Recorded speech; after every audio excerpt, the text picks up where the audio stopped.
लोगों, एक मिसाल बयान की जाती है, उसे गौर से सुनो कि जिन लोगों को तुम अल्लाह के सिवा पुकारते हो वो एक मक्खी भी नहीं बना सकते, अगरचे उसके लिए सब इकट्ठे हो जाएं।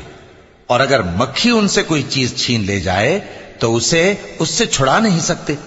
तालिब और मतलूब यानी आबिद और माबूद दोनों गए गुजरे हैं।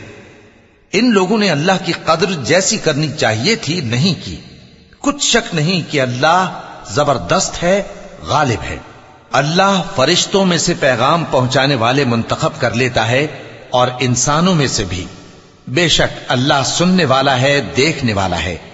जो उनके आगे है और जो उनके पीछे है वो उससे वाकिफ है।